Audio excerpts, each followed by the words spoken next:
नमः परमकल्याणं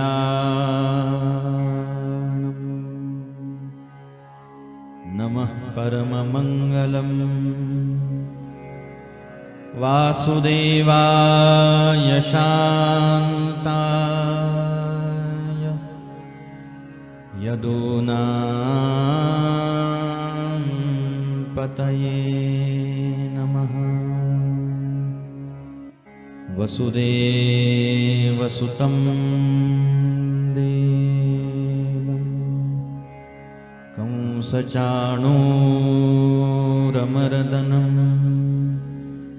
देवकी परमानन्दं कृष्णं वन्दे जगद्गुरुम्। कृष्णाय वासुदेवाय हरये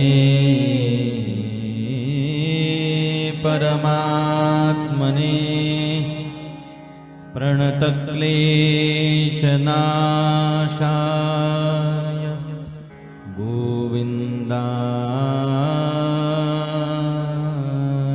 नमो नमः। विश्वसर्गविसर्गादि नवलक्षणलक्षितं श्रीकृष्णाख्यं परन्धामं जगद्धाम नमामि तत्। प्रह्लादनारदपराशरपुण्डरीक व्यासाम्बरीशशुकशौनकभीष्मदाल्भ्यां रुक्माङ्गदार्जुनवसिष्ठविभीषणादीन् पुण्यानिमान् परमभागवतान् नमामि। यं प्रव्रजन्तमनुपेतमपेतकृत्यं द्वैपायनो विरहकातर आजुहाव पुत्रेति तन्मयतया तरवोऽभिनेदु त्वं सर्वभूतहृदयं मुनिमानतोऽस्मि। गोपालकृष्ण भगवान की जय।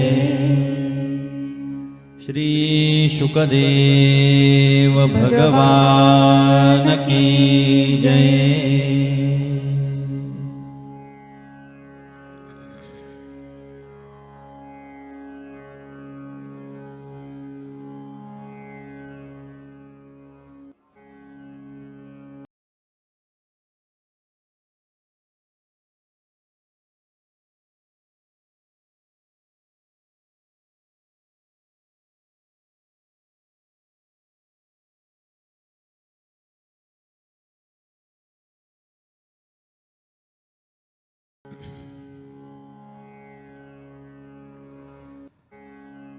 सच्चिदानंद स्वरूप अनंत ब्रह्मांड नायक भगवान गोपाल कृष्णांची दिव्य कथा।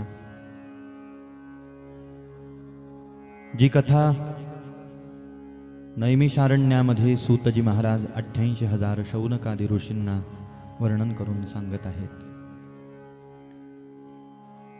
जी कथा नारदजी महाराजांनी वेदव्यासजी महाराजांना वर्णन करून सांगितलेली आहे। वेदव्यासजी महाराजांनी ज्या कथेचा विस्तार केलेला आहे,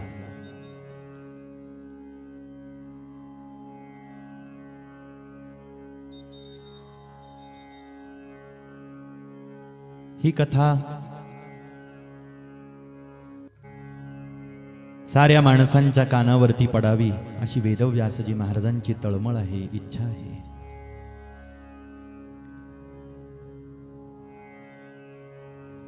भगवंताची ही सुमधुर कथा श्रवण करून सहज अंतःकरणामध्ये भगवंताच्या भक्तीचा उदय होईल अशी व्यवस्था वेदव्यासजी महाराजांनी करून ठेवलेली आहे। भगवंताच्या गुणाचं वर्णन केलेलं आहे, भगवंताच्या स्वरूपाचं वर्णन केलेलं आहे. ते अशा पद्धतीनं केलेलं आहे की ते ऐकता क्षणी देवावरती प्रेम जीवाचं झालं पाहिजे, अशी अपेक्षा वेदव्यासजी महाराजांची आहे.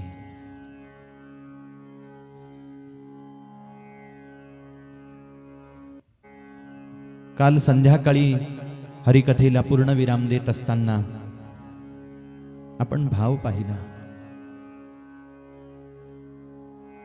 नारदांनी वेदव्यासजी महाराजांकडे आग्रह केला, तुम्ही या चतुश्लोकी श्रीमद भागवताचा विस्तार करा. भागवत किती श्लोकांचं होतं? अगोदर 4 श्लोकांचं होतं. 4च श्लोक होते भागवताचे. आज किती श्लोक आहेत भागवताचे? 18,000 श्लोक आहेत. 4 श्लोकांचा जो भाव आहे, 4 श्लोकांमध्ये जे देवानी ब्रह्मदेवाला सांगितलं, ब्रह्मदेवानी नारदांना सांगितलं, नारदांनी व्यासांना सांगितलं,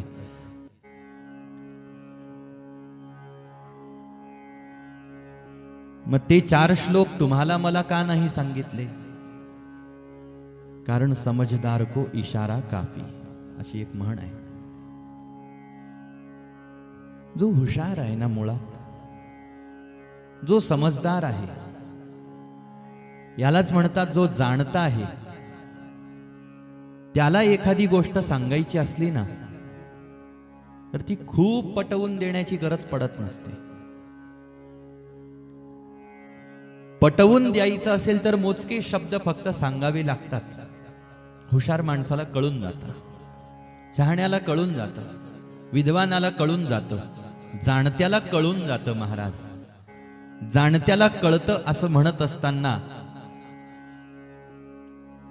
जाणून घेण्याची क्षमता ज्याच्यात आहे ना त्यालाच जाणता असं म्हणतात.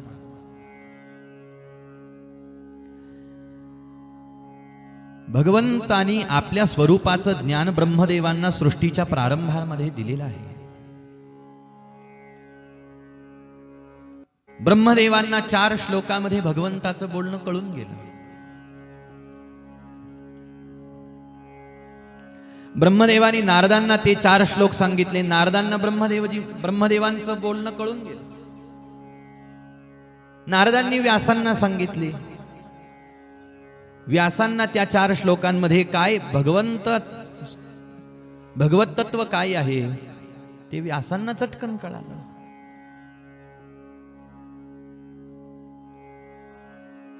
पण वेदव्यासजी महाराज म्हणजे आईचं हृदय आहे.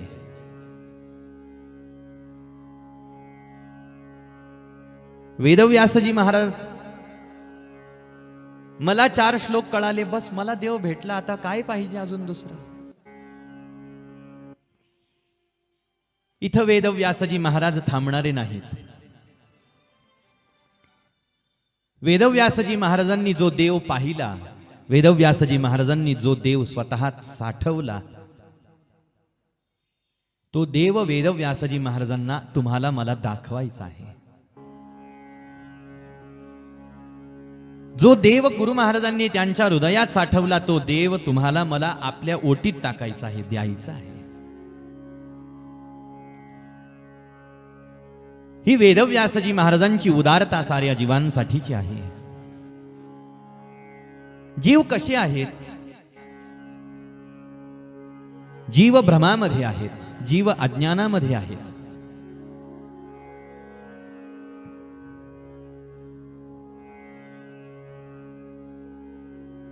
कर्माच्या कचाट्यामध्ये अडकलेले आहेत, संसार चक्रामध्ये गुरफटलेले आहेत, पुन्हा जन्माला येत आहेत, नवीन कर्म करत आहेत, मरत आहेत, आणि आज केलेलं कर्म पुन्हा यांना पुढचा जन्म घेण्यासाठी कारण ठरत आहे. चालू आहे भ्रमण. भागवताच्या महात्म्यांना कोणीतरी प्रश्न विचारला, हे भ्रमण कुठपर्यंत चालेल? त्यावेळेला भागवत महात्म्याने उत्तर दिलं, तावत संसार चक्रेस्मिन भ्रमते ज्ञानतः पुमान. हे भ्रमण चालू राहील. सतत सतत पुन्हा पुन्हा पुन्हा पुन्हा चालू राहील. पण कुठपर्यंत? जोपर्यंत यावत कर्णगता नास्ती शुकशास्त्र कथा क्षणम. जोपर्यंत कानाद्वारे हे शुकशास्त्र हृदयात जात नाही तोपर्यंत हे भ्रमण चालू राहील.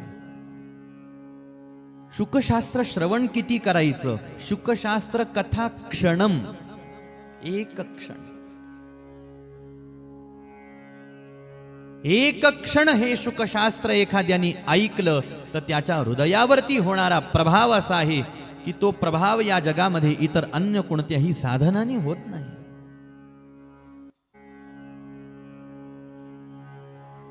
इतर अन्य कोणत्याही साधनाने तो प्रभाव होत नाही. आणि म्हणून वेदव्यासजी महाराज विचार करत आहेत की हे मला जीवांवरती ही करुणा, मला जीवांवरती ही कृपा करणं नितांत आवश्यक आहे. कारण मला माणसांना देव द्यायचा आहे, देव दाखवायचा आहे. अहो भगवंत का एवढी सहज सोपी गोष्ट आहे, सहज सोपी वस्तू आहे. आपणही देवाला पाहिला, डोळे आपले उघडेच आहेत, आपल्याला दिसतंय. अहो पण देव दिसतोय का हो आपल्याला? जग दिसतंय का देव दिसतोय? सांगा बरं आपल्याला. आपल्या डोळ्याला काय दिसतंय? जग दिसतंय.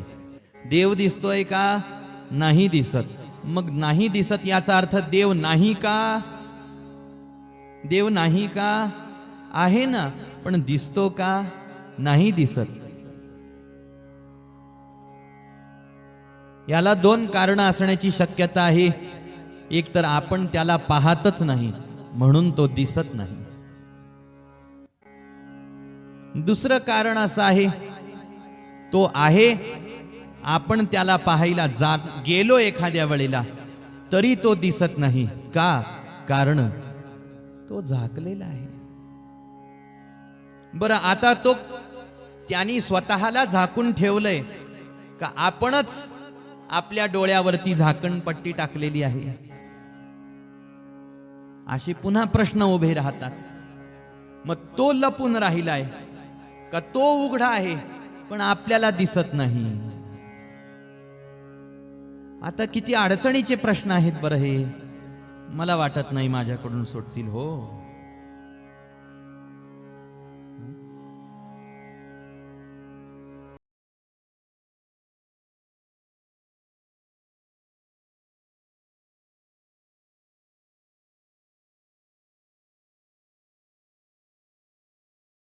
आता ह्या प्रश्नाचं आपल्याला सोपं उत्तर पाहायचं असेल तर तसं तर मी आता भूमिकेत आज प्रवेश करणारच नव्हतो. मी सरळ जाणार होतो कुंती आई साहेबांकडे. कोणत्याही प्रकारची भूमिका आज मांडायची नाही, कारण 2 दिवस असेच भूमिकेमध्ये गेले, कथा भागत नाही झाला.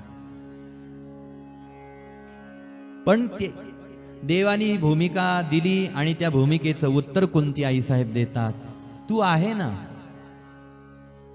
नाही थोडीच. दिसला का? दिसला ना.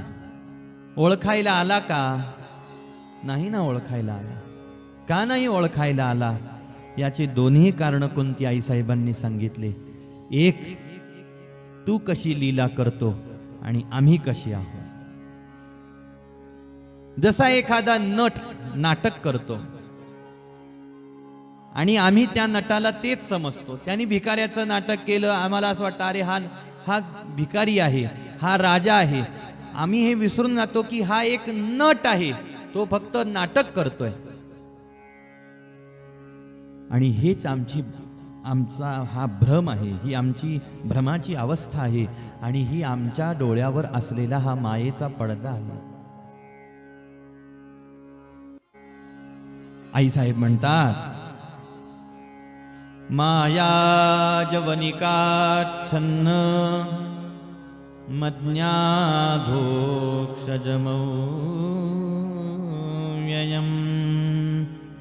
अलक्षसे मूढदृशा नटो नाट्यधरो यथा. हे ईश्वर तत्व, हे परमात्म तत्व कसं आहे?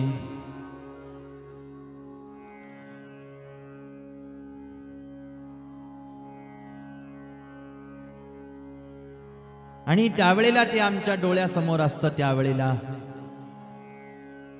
तसा देव इथं नाही म्हणावं तरी अडचण आहे, देव आहे म्हणावं तरी अडचण आहे सामान्य माणसासमोर. देव नाही म्हणायला जावं तर साधू संत महात्मे म्हणतात, अरे आम्हाला दिसतोय ना, हा काय नटला, हा इथं तो तिथं, तो तिथं, हा हा कुठं आहे? महात्मे म्हणतात, अरे मी पाहतोय ना, जो मला विचारतोय कुठं आहे तोच आहे ना तो. संपूर्णम जगदेव नंदनवनम सर्वेक विठ्ठल जळी स्थळी भरला, रिता ठाव नाही उरला. कुठं नाही माझा हरी, कुठं नाही माझा पांडुरंग, कुठं नाही माझा श्री विठ्ठल, कुठं नाही माझा श्री कृष्ण, कुठं नाही माझा श्रीराम. यत्र तत्र यत्र यत्र मनो याती तत्र तत्र समाधयः. महात्म्याची दृष्टी जिथं जाती तिथं हरी प्रगट होतो. महात्म्याची दृष्टी जिथं जाते तिथं हरी प्रगट होतो. असं म्हणा का महात्म्याची दृष्टी जिथं जाते तिथं हरी त्यांना दिसतो, अनुभवाला येतो असं म्हणा. काही म्हटलं तरी सुद्धा वास्तविकता काय आहे? वास्तविकता ही आहे, आपण पाहायला जातो एक, आपल्याला दिसतं एक, महात्मे पाहायला जातात एक आणि त्यांना दिसतं एकच, दुसरं दिसतच नाही. म्हणून यत्र यत्र मनो याती तत्र तत्र समाधयः. म्हणून त्यांना विचारावं का हो, तुम्ही कोणत्या अवस्थेत असतात? ते म्हणतात आम्ही समाधीत असतो. आम्हाला काही जगाचं भान आहे का? आम्हाला जगाच्या व्यवहाराचं भान आहे का? का भान नाही? ओ शुकदेवजी महाराज, तुम्हाला कळत नाही? वस्त्र नाही अंगावर, दिगंबर झाले आणि असे पळत आहेत रस्त्याने. तुम्हाला पाहणारे किती जण आहेत? पुरुष पाहतात, स्त्रिया पाहतात, सामाजिक लज्जा नाही तुम्हाला? तुम्ही फिरत आहात, वावरत आहात, तसेच निघाले, भान नाही जगाचं. कोण आपल्याकडे पाहतय? आपण कोणाकडे पाहतोय? आपल्या आजूबाजूला कोण आहे? म्हटले माझ्या आजूबाजूला तर फक्त मीच आहे, दुसरं कोणी मला दिसत नाही. मी ज्याच्याकडे पाहतो त्याच्याकडे पाहताना, तिथं पाहताना मला फक्त मीच दिसतो. तम सर्वभूत हृदयम, सर्वांच्या आतमध्ये मीच विराजमान आहे. साऱ्यांमध्ये जे आहे तेच माझ्यात आहे. माझ्यामध्ये मी म्हणून स्वतःला जो मी अनुभव घेतो आहे तोच मी सर्वत्र विराजमान आहे, व्याप्त आहे. माझ्याशिवाय या ठिकाणावरती दुसरं कोणीही नाही. मग जगाचं भान राहील कसं? मग जगाचे व्यवहार होतील कसे? नाही महाराज, जगाकडे लक्ष नाही, जगाच्या व्यवहारावरती लक्ष नाही. लक्ष कुठं आहे? चित्तवृत्ती कुठं आहे? तर ती आत्मस्वरूपाच्या ध्यानात आहे, साक्षात्कारामध्ये आहे. महाराज, ब्रह्मानंदे लागली टाळी, ब्रह्मानंदे लागली टाळी, ब्रह्मानंदे लागली,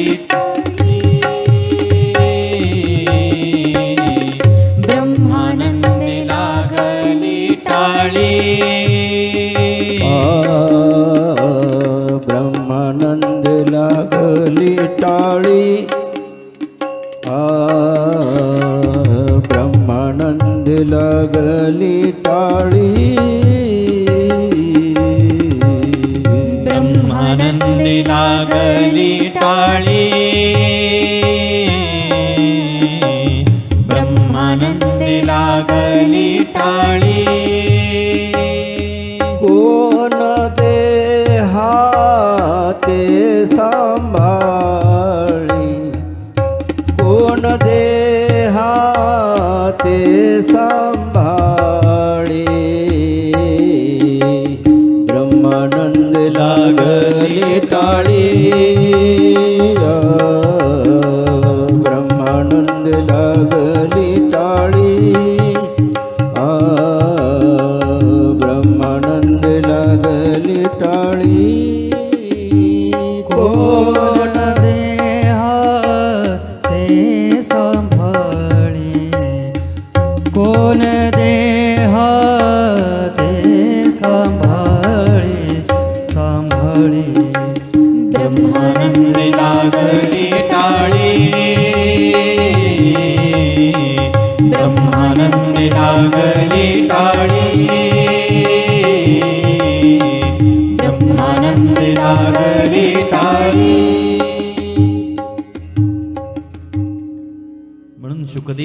महाराजांना आपल्या देहाचं भान नाही, देहाचं स्मरण नाही, देह भावावरती ते नाही.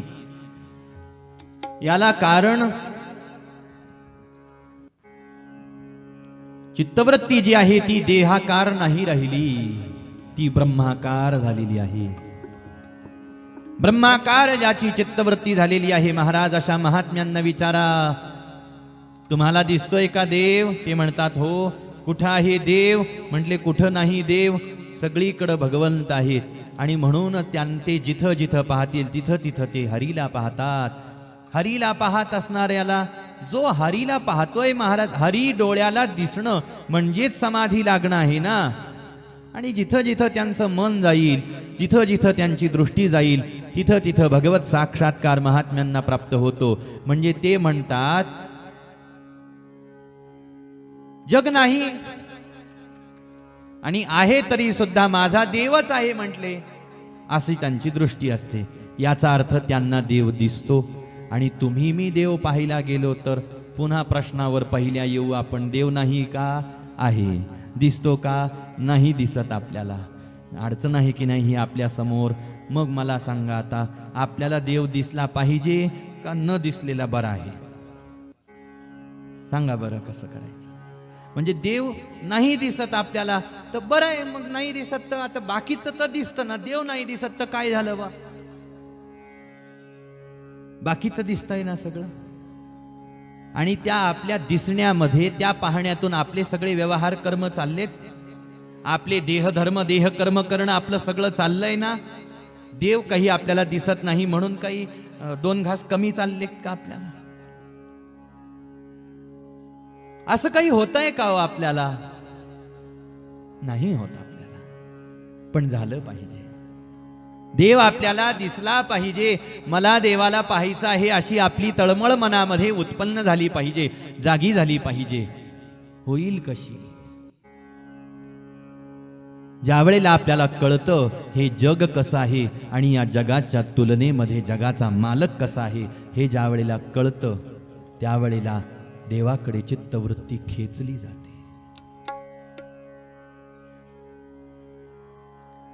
देवाकडे चित्तवृत्ती खेचली जाते.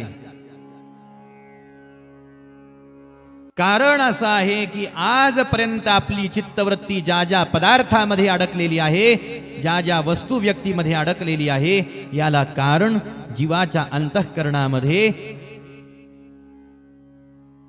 5 प्रकारची विषय भोगण्याची अभिलाषा असते, अपेक्षा असते.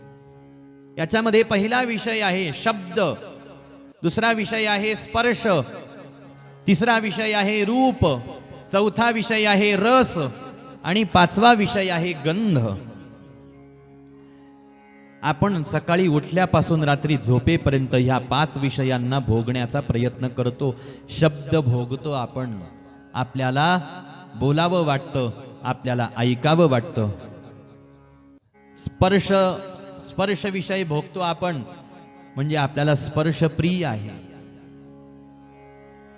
स्पर्श आपल्याला प्रिय आहे महाराज. रूप प्रिय आहे. डोळ्यांनी आपण रूप पाहतो, डोळ्यांनी आपण सगळे जगत पदार्थ पाहतो. नवीन नवीन सुंदर सुंदर छान छान वस्तू आपल्याला पाहायला आवडतात. तेच तेच तेच तेच पाहावं वाटत नाही. नवीन नवीन पाहावं वाटतं. वाईट काही पाहावं वाटत नाही. चांगलं चांगलं पाहावं वाटतं. सुंदर सुंदर पाहावं वाटतं. गोड गोड पाहावं वाटतं. गोजीरवाणं पाहावं वाटतं. साजरं पाहावं वाटतं. गोजरं पाहावं वाटतं.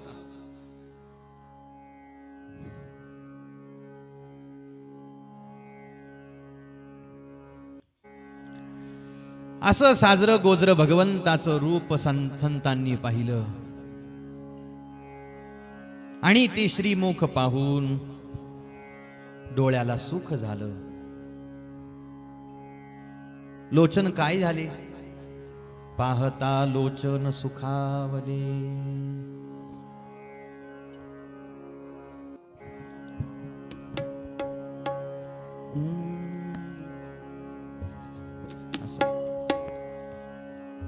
म्हणून असं वाटायला लागलं की असाच तू आता आमच्या डोळ्यासमोर राहा.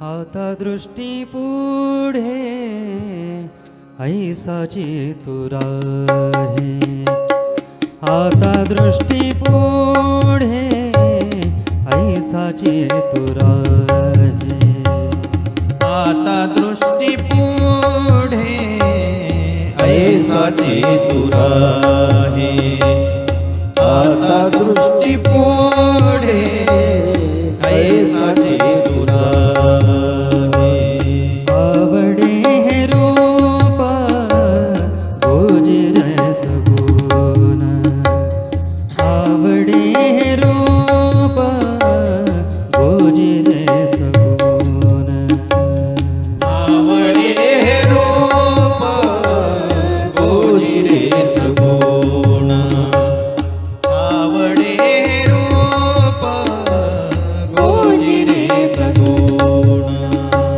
पाहता लोचन सुखावले पाहता लोचन सुखावले सुखावले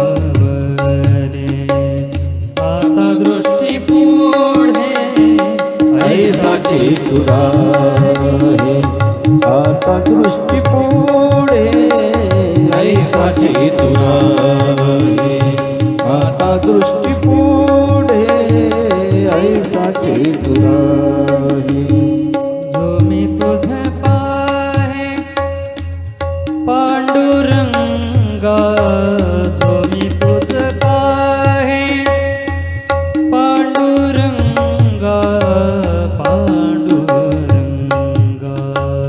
आता दृष्टी पुढे ऐसा चेतुरा है आता दृष्टी पुढे ऐसा चेतुरा है आता दृष्टी पुढे ऐसा चेतुरा है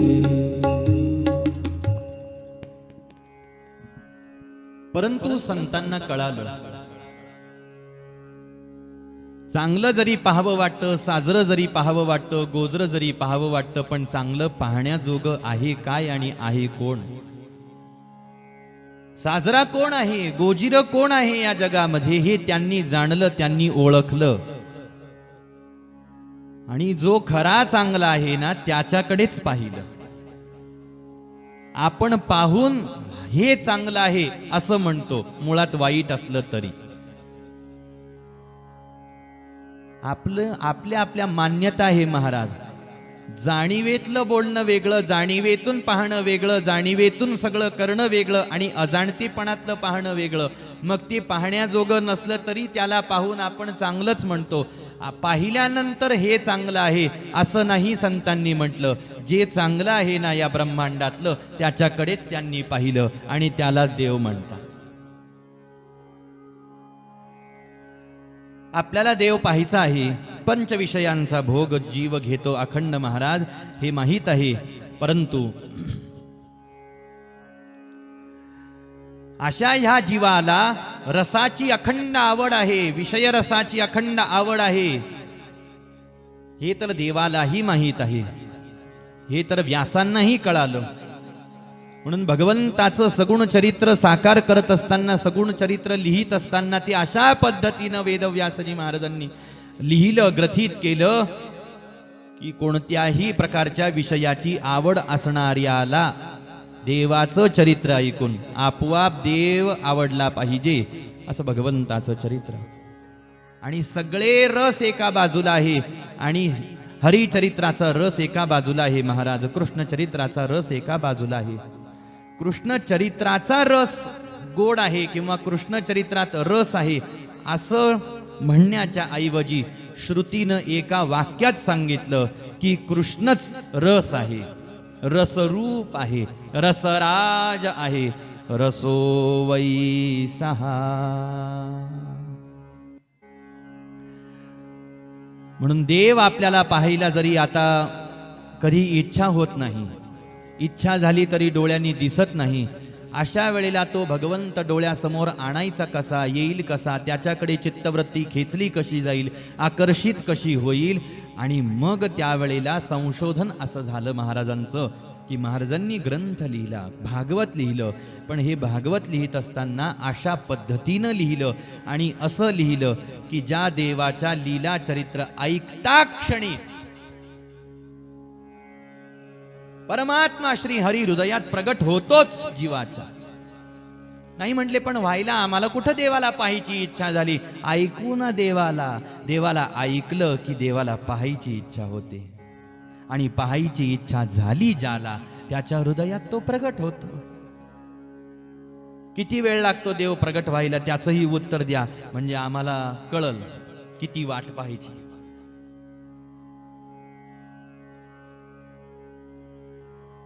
तळमळ उत्पन्न झाली देवाला पाहायची की देव त्याच क्षणाला हृदयामध्ये प्रगट होतो.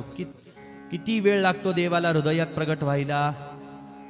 काल आपण श्लोक गायन केला, भागवताचा श्लोक महाराज आरंभाचाच.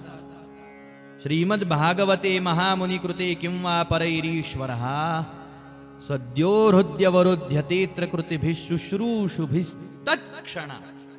महाराज काय म्हणतात, हे भागवत असं आहे की सद्यो हृद्यवरुध्यतेत्र कृतिभिः शुश्रूषुभिस्तत्क्षणा. कानातून भागवताचे शब्द हृदयामध्ये जायचा उशीर, जाण्याचा उशीर की त्या क्षणाला हरी हृदयात प्रगट होतो, प्रगट होतो होतो होतो. तिसरं वर्ष आहे.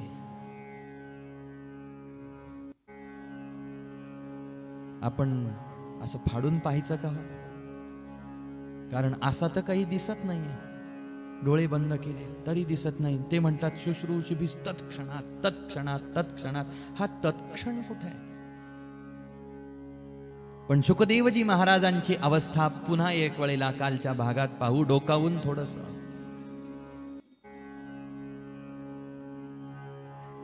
ज्या वेळेला विद्यार्थी वनामध्ये आले, वरहा पीडम नटवर वपु कर्णयो कर्णिकारं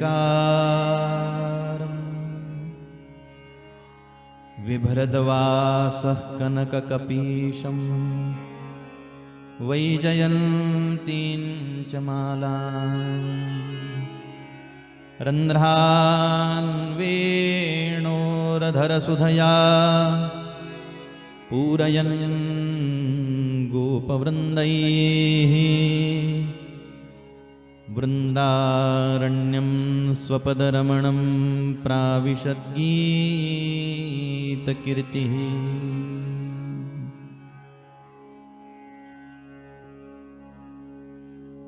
शुकदेवांच्या कानावर भागवताचे श्लोक सांगत आहेत. महाराज,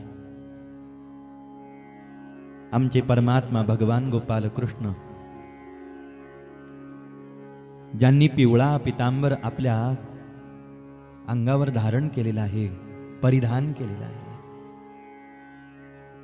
आमच्या भगवंताच्या गळ्यामध्ये वैजयंती माळा आहे, कानामध्ये भगवंताच्या कर्णाकार कुंडल आहे, भगवंताच्या मस्तकावर मोर मुकुट शोभायमान झालेला आहे, भगवंताच्या पाठीमाग काही गोपाळ भगवंताच्या नामाचा जय जयकार करत करत निघालेले आहेत आणि आपल्या पावलांच्या स्पर्शाने वृंदावनाच्या भूमीला पवित्र करत करत भगवंत वृंदावनामध्ये प्रवेश करत आहे. हे शुकदेवजी महाराजांनी ऐकलं आणि शुकदेवजी महाराजांच्या डोळ्यासमोर एका क्षणात वृंदावन प्रगट झालं. वृंदावन प्रगट झालं. महाराज शुकदेवजी महाराजांनी वृंदावनात प्रवेश केला, प्रवेश केलेला आहे आणि पाहतात शब्द कानावर येत आहेत आणि शब्दांच्या कानावरती येण्यासोबत शुकदेवजी महाराज अर्थ जाणत नाहीत, शुकदेवजी महाराज अर्थरूप होत आहेत आणि शुकदेवजी महाराजांच्या आसण्याला आज अर्थ प्राप्त होतो आहे. भागवताच्या श्लोकांनी शब्दांनी असं म्हणणं काही वावगं ठरणार नाही का? खरं रहस्य जाणावं श्रीमद भागवताच्या शब्दांचं, श्लोकांचं, अक्षरांचं आणि खरी प्रचिती अनुभूती घ्यावी ती फक्त महात्म्यांनीच, किंवा ती प्रचिती येते अशी क्षणात ती फक्त महात्म्यांनाच परमहंसांनाच. म्हणून हे परमहंस या भागवताला सोडू शकत नाही. हे भागवत, या भागवताचे शब्दांनी परमहंसांच्या हृदयामध्ये घर केलेलं आहे. आणि भगवंत अवतार घेतात, सगुण रूप धारण करतात, ते परमहंसांसाठीच. हे कोण सांगतंय? हे कुंती माता सांगतात. तथा परमहंसानां मुनीनां ममलात्मनां प्रिया परमहंसानां. शेवटी तुमचा अवतार या जगामध्ये तुम्ही घेतात, ह्या सगुण लीला करतात, हे सगुण चरित्र प्रगट करतात. कुणासाठी? परमहंसांसाठी करतात. म्हणून मुख्य भाव आपल्या चिंतनाचा असा आहे, शुश्रूषुभिस्तत्क्षणात, त्याच क्षणाला हरी हृदयामध्ये प्रगट होतो. हे या अक्षरांचं सामर्थ्य आहे. पण त्यासाठी हृदय शुकदेवांचं असावं लागतं, त्यासाठी हृदय व्यासांचं असावं लागतं. मग तुम्ही आम्ही म्हणू, मग आम्हाला का भानगडीत टाकता हो? का आमच्या मागं लागले? सोडा ना आम्हाला. का आम्हाला एवढा हे 2 दिवस झाले सांगू लागले? मग ते जर आमच्या कामाचंच नाही, त्याला जर शुकदेवच पाहिजे, त्याला जर व्यासच पाहिजे, त्याला जर शुकदेवांचं हृदय पाहिजे, मग आमचं काय इथं? नाही नाही नाही. जाणण्याच्या दृष्टीनं शुकदेवजी महाराजांसारख्या महात्मेच याला जाणू शकतात असं म्हटलं गेलं. पण एखादा अजाणत आहे, सामान्य आहे, दीन आहे, दुर्बळ आहे, परमहंसासाठी जितकी महत्वाची ही कथा आहे, जाणण्याच्या दृष्टीनं तितकी जाणीवेची शक्ती देण्यासाठी कथा दीन दुर्बळासाठी सुद्धा तितकीच महत्वाची आहे. अहो, शुकदेवांमध्ये हरितत्व जाणण्याची क्षमता आहे, आपल्यात नाही ना. मग त्या जाणीवेपर्यंत भागवत जाणा तुम्ही असं सांगतच नाही. भागवत स्वतः आपल्याला जाणीव देतं, जाणीवेपर्यंत नेतय महाराज. म्हणून तर ही कथा तुमच्या माझ्यासारख्या दीन दुर्बळांसाठी कशी आहे? दीन आणि दुर्बळासी, दीन आणि दुर्बळासी, दीन आणि दुर्बळासी, दीन आणि दुर्बळासी, दीन आणि दुर्बळासी, दीन आणि दुर्बळासी, दीन आणि दुर्बळासी, दीन आणि दुर्बळासी, सुखरासी हरि कथा, सुखरासी हरि कथा, अनुभव सागरीचे, अनुभव सागरीचे, अनुभव सागरीचे, नीच अधिकारी, उच्च नीच अधिकारी, अनुभव सागरीचे, अनुभव सागरीचे, अनुभव सागरीचे. पहा, मग शुकदेवांचंच हृदय इथं लागतं, मग आम्हाला काय इथं आणून बसवलं? फिरा ना, परमहंस गोळा करून आणा इथं सगळे. तुम्हाला काय वाटतं, परमहंसांना हाताला धरून आणावं लागतं कथेत? आणावं नाही लागत, ते येतात. म्हणले मग आम्ही घरी बसलो तर चालेल का? आम्ही थोडीच परमहंस आहोत. होऊ ना, इथं बसून राहिलो तर बसल्या बसल्या परमहंस होऊ महाराज. कथा आपल्याला साधुत्वापर्यंत घेऊन जाईल ना. जाऊ द्या हो. जे साधू झाले ना त्यांना सुखाने साधू राहू द्या, होऊ द्या. आपण भक्त हो. आपण भक्त झालो तरी पुष्कळ झालं. ठीक. पण कथेचा महिमा असा आहे की आता इथं फक्त फरक इतकाच आहे, जाणण्यामध्ये फरक इतकाच आहे की शुकदेवजी महाराजांसारख्यांना चटकन त्याला ते स्पर्श करतात. त्यांच्या डोळ्यासमोर ते दृश्य साक्षात प्रगट होतं महाराज. आपण ते चटकन पकडू शकत नाही. वाक्य जरी आपण पकडला, शब्द जरी आपण पकडला, तर अर्थापर्यंत आपण लवकर जात नाही. अर्थापर्यंत आपण गेलो तर शब्दार्थापर्यंत जाऊ. लक्षार्थापर्यंत कधी जाणार आहोत आपण, गूढार्थापर्यंत कधी जाणार आहोत आपण. म्हणून एकच कथा सदा सेव्या श्रीमद भागवती कथा. पण एकच वाक्य पुन्हा पुन्हा पुन्हा पुन्हा कथेत गायलं जातं.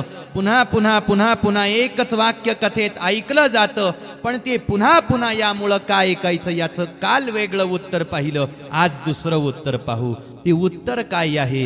या कथेत वाक्य ऐकत असताना वाक्याकडेच लक्ष जात नाही. पुढच्या वेळेस वाक्य ऐकलं की वाक्याकडे लक्ष जातं, अर्थाकडे जात नाही. त्याच्या पुढच्या कथेत तेच वाक्य ऐकलं की ऐकलंही जातं, वाक्याकडे लक्षही जातं आपलं, अर्थाकडेही लक्ष जातं, पण शब्दार्थाकडे जातं. त्याच्या पुढच्या कथेमध्ये वाक्यही ऐकलं जातं, शब्दार्थाकडेही लक्ष जातं. वाच्यार्थासोबत लक्षार्थ, गूढार्थ असे सगळे अर्थ महाराज. पण याचं अंतिम टोक कुठं आहे? ती कडी कधी पकडली जाईल आपल्याकडून? ही एका ऐकण्यात पकडली गेली असती तर ती पकडलं गेलं गोकर्णजी महाराजांकडून. ती कडी पकडली धुंदुककारीनं, ती कडी नारदांनी पकडली, ती कडी सनत कुमारांनी पकडली. अरे आम्हाला कथेतून देव दाखवायचा आहे. कथेला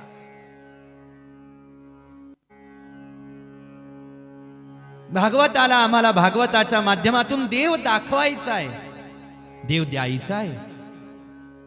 ती कडी वेदव्यासजी महाराजांनी चटकन पकडली, ती कडी शुकदेवजी महाराजांनी चटकन पकडली. पहा, श्लोक ऐकला आणि शुकदेवजी महाराज वृंदावनामध्ये प्रवेश करायला लागले. देव दिसायला लागले. श्रीकृष्ण परमात्मा वृंदावनात प्रवेश करताना दिसायला लागले. हे झालं दर्शन. पण तो आहे कसा, त्याचा स्वभाव कसा आहे हे ऐकलं दुसऱ्या श्लोकातून. देवावर प्रेम होण्यासाठी देवा संबंधातल्या दोन गोष्टी भागवताने प्रकाशित केल्या. एक देवाचं रूप आणि दुसरा देवाचा स्वभाव. या दोन गोष्टी भागवताने प्रकाशित केल्या. एखाद्या वेळेला एखाद्याचा प्रभाव पाहून तो आपल्याला आवडू शकतो, पण प्रभाव फार काळ टिकत नसतो. बरं, प्रभाव आज आहे, उद्या नसतो. पण स्वभाव कळला पाहिजे. समोरच्याचा स्वभाव कसा आहे. स्वभाव पाहून व्यक्तीला पसंती दिली जाते. व्यक्ती, वस्तू, पदार्थ पसंत केला जातो का प्रभाव पाहून? काय पाहून आपण समोरच्याला आपलं म्हणतो, आपलं मानतो? याच्यावरती तो संबंध वस्तू व्यक्ती पदार्थाशी आपण जोडलेला संबंध क्षणिक राहील का दीर्घकाळ राहील, जीवनभर आयुष्यभरासाठी राहील, हे आपण काय पाहून समोरच्याला पसंत करतो ना, त्याच्यावर अवलंबून आहे. मग प्रभाव पाहायचा का स्वभाव पाहायचा? स्वभाव पाहायचा. एखादा दिसायला काळा सावळा आहे पण स्वभाव चांगला आहे. एखादा दिसायला खूप सुंदर आहे पण स्वभाव कठोर. म्हणजे उदाहरण पाहता होता बरं का आपण. पसंती ना पसंतीच्या गप्पा नाही करायच्या आपल्याला, नको.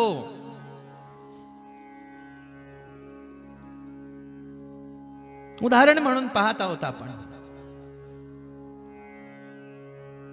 भागवताने दोन गोष्टी आपल्या समोर स्पष्ट केल्या. शुकदेवजी महाराजांनी पहिली गोष्ट पाहिली, भगवंताचं दिसणं. माझा हरी कसा आहे, भगवंत कसे दिसतात, भगवंताचं रूप कसं आहे आणि भगवंत कशी आहे. अहो बकीयम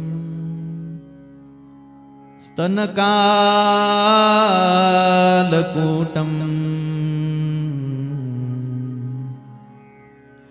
जिघांसयापाय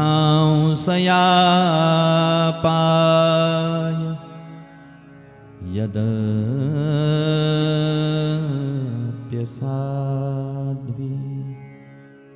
लेभे गतिं धातृ चितान्ततोऽन्यम्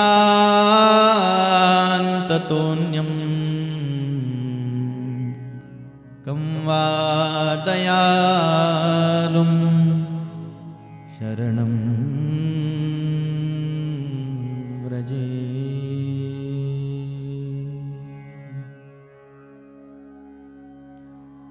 स्वभाव कसा आहे त्यावेळेला म्हणतात, भगवान गोपाल कृष्ण ज्यावेळेला लहान होते ना, छोटेसे होते ना, त्यावेळेला आमच्या भगवंतांना मारण्यासाठी पूतना नावाची राक्षसिणी काळकूट अशा प्रकारचं हलाहलविष धारण करून आली होती भगवंतांना मारण्यासाठी. पण मारण्यासाठी आलेल्या पूतनेचा सुद्धा आमच्या भगवंतांनी उद्धार केला बरा. त्यांनी हा नाही विचार केला की ही मला मारायला आलेली आहे. त्यांनी विचार केला, ही माझी आई म्हणून आली ना, मला दूध पाजायला म्हणून आली ना, मारायला जरी आली पण ती मारायला आली म्हणून मी काय करू. माझा स्वभाव मला अडवतो आणि तो स्वभाव मला काय सांगतो की जो माझ्या जवळ आला ना, त्याला मी पाहिलं तरी, त्याला मी स्पर्श केला तरी, त्याला मी प्रेमाने जवळ घेतलं तरी आणि उचलून जमिनीवर आदळलं आपटलं तरी सुद्धा तो मोक्षालाच प्राप्त होतो, तो परममुक्तीला प्राप्त होतो, तो उद्धाराला प्राप्त होतो. असा कनवाळू, असा दयाळू, असा कृपाळू या जगात आहे का हो कोणी? आहे कोणी एवढा दयाळू, एवढा कनवाळू, एवढा कृपाळू कोणी आहे की ज्याची आपण शरणागती करावी? म्हणून प्रश्न विचारला, कं वा दयालुं शरणं व्रजे.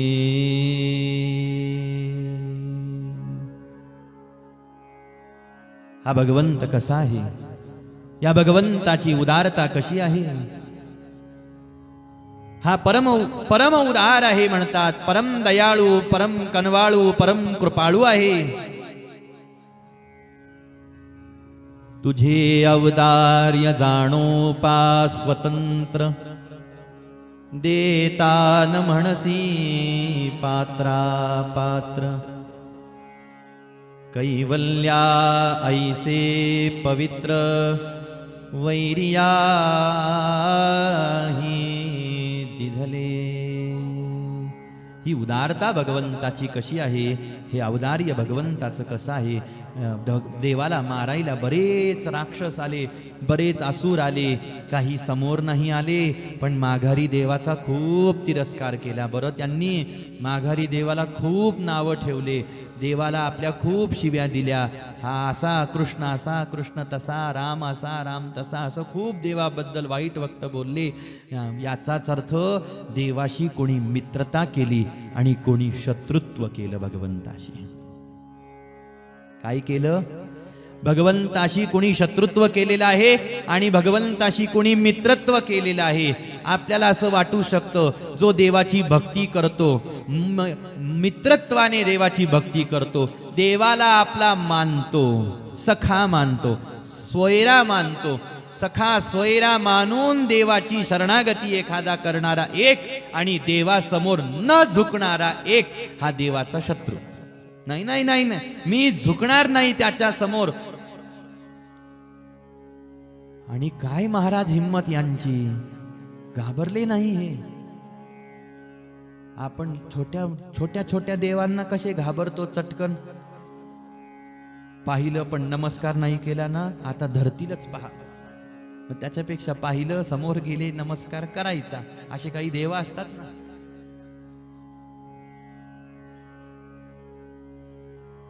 असे काही मंगल कार्य घरामध्ये आपल्या झालं त्या देवाला नमस्कार करायला गेले नाही म्हणून हे सगळं झालं. चला गावाकडे दिंडी घेऊन जाऊ असं होतं. बरं, नाराज होतात देव बिचारे, पृष्ठ होतात देव बिचारे. त्यांनाही कोण असतं आपल्याशिवाय? आपणच पूजा करून त्यांना मान सन्मान दिला, आपणच त्यांना देव तयार केलं, देव म्हणून बसवलं. त्यांनाही सवय झाली पूजेची, त्यांना सवय झाली नमस्काराची. बरं, ते बिचारे एकटे कुठंतरी शेतात, कुठंतरी पांदीच्या रस्त्यावर असे बसवून ठेवले. कुठंतरी पिंपळाखाली, कुठंतरी वडाखाली बसवलं. वर्षानुवर्ष कोणी त्यांच्याकडे पाहत नाही, पाणी घालत नाही. मग त्यांना वाईट वाटतं ना थोडं. लग्न कार्य केलं, नको नको त्याला पत्रिका पाठवल्या. मला का नाही गुळ खोबरं घेऊन आले, नारळ घेऊन आले असं वाटतं महाराज. तर म्हणून मग आपण नमस्कार करतो, म्हणून आपण त्यांना नमस्कार करायला पाहिजे. छोटे छोटे देवांना आपण घाबरतो, घाबरायला पाहिजे. आपला संसार चांगला होतो, संसार चांगला होतो आपला. नसता मग प्रपंचामध्ये, संसारामध्ये खूप विघ्न येतात बरं का. म्हणून आपले देव असतील त्या त्या देवतांना त्या त्या वेळेला संतुष्ट करायचं, त्यांना जे लागतं ते द्यायचं. पण खूपच शास्त्राबाहेरचं लागत असलं ना, मग पांडुरंगाचं स्मरण करायचं. पंढरीनाथ भगवान की जय. तुझ बिन कोना, तुझ बिन कोना, तुझ बिन कोना, तुझ बिन कोना, तुझ विण कोणा, तुझ विण कोणा, तुझ विण कोणा,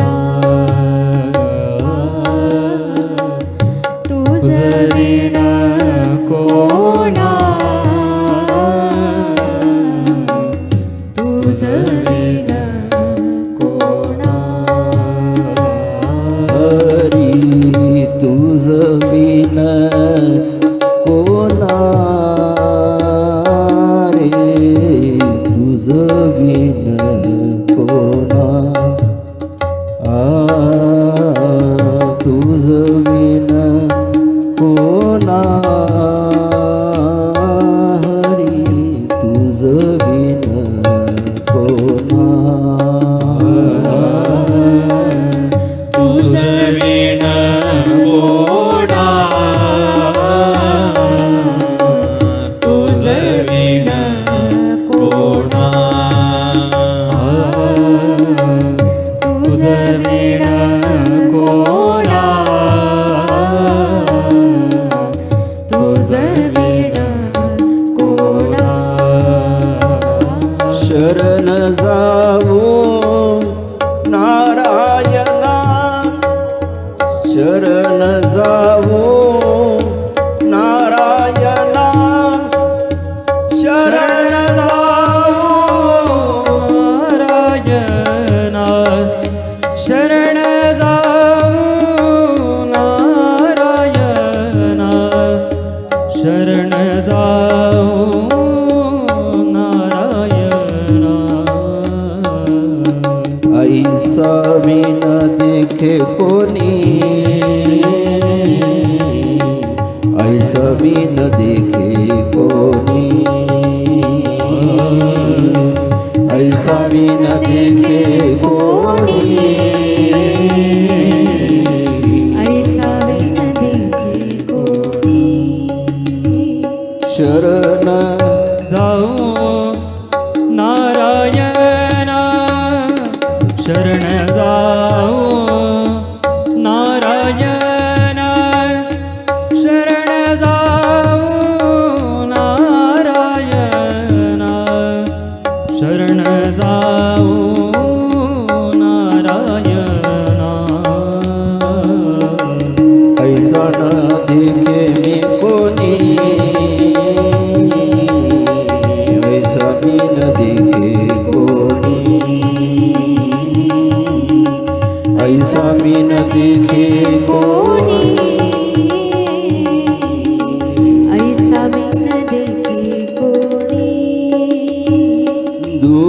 दुजाती त्रिभुवनी दुजाती त्रिभुवनी दुजाती त्रिभुवनी दुजाती त्रिभुवनी ऐसा मी न दिखे कोणी ऐसा मी न देखे कोणी ऐसा मी न देखे कोणी ऐसा मी न देखे कोणी पाहिली पुराणे पाहिली पुराणे पाहिली पुराणे पाहिली पुराणे दांडोळीली दरुशाने धांडोळीली दरुशाने धांडोळीली दरुशाने धांडोळीली दरुशाने ऐसा मी न देखे कोणी ऐसा मी न देखे कोणी ऐसा मी न देखे कोणी ऐसा मी न देखे कोणी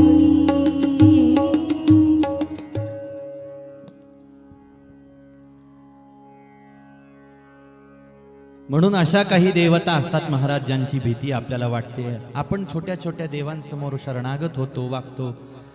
ठीक आहे, संसार प्रपंचाच्या दृष्टीनं ते योग्य आहे. हा भाग आता इथं सोडून देऊ त्याला आपण. मुख्य भाग असा होता, पण काही काही असे मातब्बर झाले महाराज, मेले पण वाकले नाही देवासमोर. लक्षात आलं का?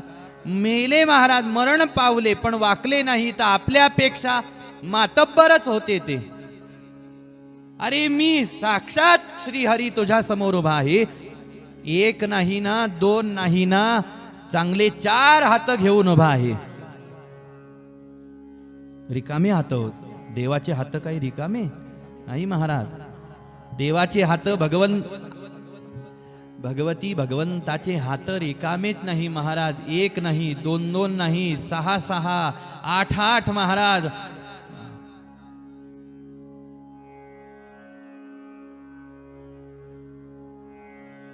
18 भुजा धारण करून सप्तशृंगी गडावरती जगत जननी भवानी जगदंबा उभी आहे. अशी किती आयुध भगवती भगवंताच्या हातामध्ये कोणासाठी धारण केले? जो शरणागत होत नाही, जो वाकत नाही, त्याला मारण्यासाठी. पण तरी रावण घाबरला नाही, तरी कंस भयभीत झाला नाही. आता कंसाच्या बाबतीत एक, रावणात आणि कंसात एक थोडा फरक आहे महाराज. रावण घाबरला नाही, घाबरला असला तरी दाखवलं नाही पठ्ठ्याने. पण कंस घाबरला असं वर्णन आहे. कंस घाबरला आणि भयापोटी काय झालं माहितीये का कंसाला? परवा सांगू द्या ना आता. ते भयापोटी कंसाला भीती वाटायला लागली. कृष्ण प्रसाद घ्यायला बसला की कृष्ण दिसायला लागला. झोप घ्यायला अंथरुणावर पडला की कृष्ण दिसायला लागला. पण तरी वैर काही सोडलं नाही, शत्रुत्वाची भावना काही सोडली नाही. हा देव आहे बा, याची शरणागती करायला पाहिजे असं म्हणून त्याच्या समोर वाकणारे जे आहेत त्यांच्या अगोदर ज्यांनी शत्रुत्व केलं ते देवाला जास्त लवकर प्रिय झाले. ते देवापर्यंत लवकर गेले. याचा अर्थ असा कोणी घ्यायचा नाही की आजपासून भजन करणं द्यायचं सोडून आणि देवाला नावच ठेवायचे, शिव्या द्यायच्या. ही वैरी भक्ती करण्याचा अधिकार अजून आपल्याला नाही महाराज.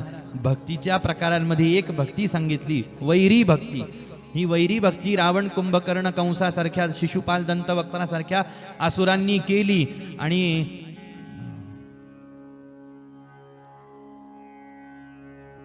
पण देवासमोर वाकले नाही, शरणागत झाले नाहीत. पण म्हणून काय, देवापासून दुरावले, भगवंतानी त्यांना दूर केलं नाही, दूर केलं, मारलं भगवंतानी त्यांना, पण मारून ब्रह्मसाक्षात्काराचा अनुभव भगवंतानी त्यांना दिला. मा कृष्ण कोपो निजासी मारी, तो पावे ब्रह्म साक्षात्कारी, असं म्हणतात. मा कृष्ण कोपो निजासी मारी, तो पावे ब्रह्म साक्षात्कारी. कंसाच्या माथ्यावर भगवंतानी मुष्टिक वळली आणि प्रहार केला. प्रहार केल्याबरोबर कंस मरण पावला, धराशायी झाला. पण ज्या क्षणाला भगवंताची मुष्टिक डोक्यावर पडली, त्याच क्षणाला कंस ब्रह्मस्वरूप झाला, महाराज भगवत स्वरूप झाला. म्हणजे भजन करणाऱ्याच्या तुलनेमध्ये देवासोबत वैर करणारा लवकर देवाला प्रिय होतो. पण असं जरी असलं तरी सुद्धा देवासोबत वैर करायची हिम्मत महाराज कोणीही करत नाही, केली नाही आणि करता कामा सुद्धा नये. वैर नाही करावं महाराज, उलट भगवंतावरती जीव लावावा. आणि तो जीव कसा लागत असतो, ज्या वेळेला आपल्याला कळतं देव कसा आहे ना, त्यावेळेला देवाकडे जीव लागतो. देवामध्ये जीव लागतो ज्या वेळेला आपल्याला कळतं देव कसा आहे. म्हणून म्हणतात, तुझविण कोणा शरण जाऊ नारायणा, ऐसा न देखे मी कोणी, तुझा तिही त्रिभुवनी. असं मला तुझ्याशिवाय या जगामध्ये दुसरं तिसरं कोणी दिसत नाही. आणि आपणही पाहायला गेलो तर आहे का हो कोणी असा, कोणी आहे का असा आपल्या भगवंतासारखा? नाही महाराज, कुणी नाही. म्हणून तर भगवंत म्हणतात, अर्जुना माझी शरणागती कर, सर्व धर्मान परित्यज्य मामेकम शरणम व्रज. का हो, तुम्हाला सोडून मी या जगात दुसरं कोणाला शरण जाऊ शकत नाही का? शोध घे अर्जुना. पहा या जगामध्ये कोणी सापडलं तर चांगली गोष्ट आहे, कोणी दिसलं तर चांगली गोष्ट आहे. माझ्यासारखा पुरुषोत्तम जर का या जगात कोणी असला तर चांगलंच आहे.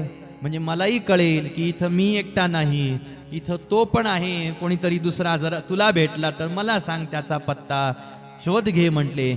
पण तुला तू शोध घ्यायचे कष्ट मी देत नाही. तुला माझ्या शब्दावर विश्वास आहे ना, मी तुझा सखा, तू माझा सखा आहे ना, मग मी तुला सांगतोय ना कृपा करून की अरे मामेकम शरणम व्रज, माझ्यासारखं नाहीच या त्रिभुवनामध्ये कोणी.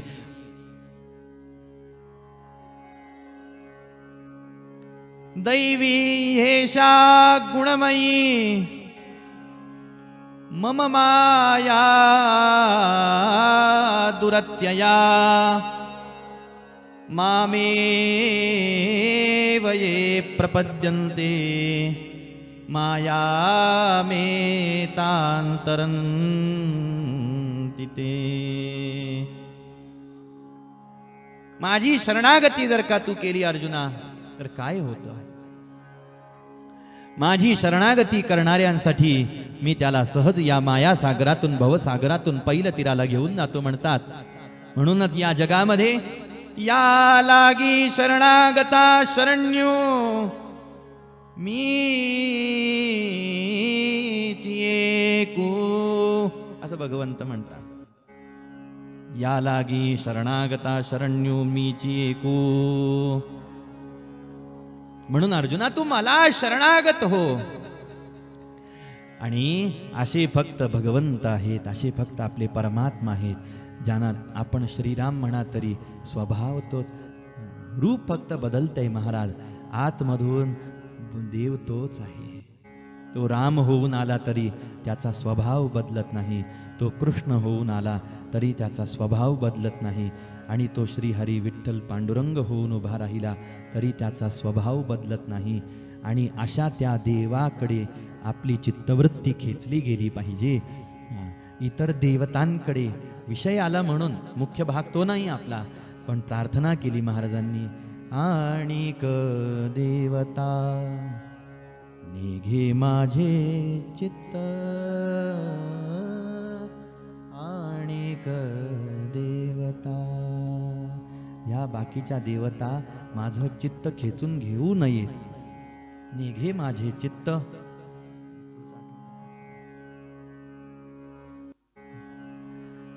तर हे यांनी घेऊ नये म्हणतात.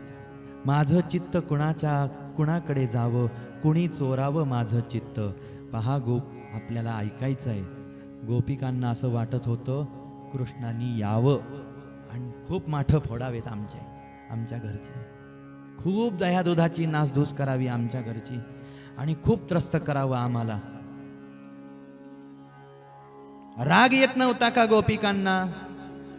येत होता, पण खोटा खोटा येत होता, वरवरचा येत होता. येत होता महाराज देवाचा राग गोपिकांना येत नाही असं नाही, पण सुख वाटायचं. तो जेव्हा खोड्या करण्याच्या निमित्ताने का होईना आमच्याकडे यायचा त्यावेळेला, किंवा येतो त्यावेळेला आम्हाला सुख होतं, आनंद होतो. म्हणतात बरं वाटतं आमच्या हृदयाला. याचा अर्थ असा आहे की त्याच्याकडे पाहता पाहता तो ज्या ज्या लीला दाखवतो, तो जी जी काही अवखळपणा खोडकरपणा आमच्या सोबत करतो, समोर करतो ना, त्या पाहिल्या की त्याचा राग यायच्या ऐवजी ना आमचं चित्त जास्तच त्याच्याकडे आकर्षित होऊन जातं, जास्तच आकर्षित होऊन जातं. उगीच देवानी बाललीला केल्या नाहीत. कृष्ण अवताराला एवढं महत्व का आलं? यामुळंच आलं की कोणत्याही अवतारामध्ये देवानी जे केलं नाही ते कृष्ण अवतारात केलं. महाराज सांगा, दुसऱ्या कोणत्या अवतारामध्ये भगवंतानी माठं फोडली, दही दूध तूप लोण्याची चोरी केली, गोपिकांचे वस्त्र पळवले, गोपिकांना त्रस्त केलं, असं कोणत्या अवतारात भगवंतानी केलं? अहो, जो कृष्ण अवतार द्वापार युगात झाला त्याच्याच अगोदरचा राम अवतार पहा, त्याच्याच अगोदरचा राम अवतार पहा. किती साधा, किती सरळ, किती सोजवळ.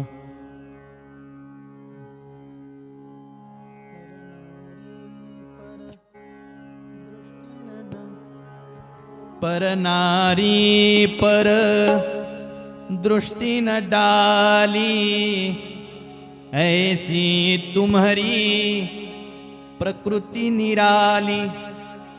तुम्हें वाल्मीक तुलसी ने गाया, राघव जी तुम्हें ऐसा किसने बनाया. राघव जी तुम्हें ऐसा किसने बनाया. राघव जी तुम्हें ऐसा किसने बनाया. ऐसा सुंदर स्वभाव कहाँ पाया. ऐसा सुंदर स्वभाव कहाँ पाया. राघव जी तुम्हें ऐसा किसने बनाया.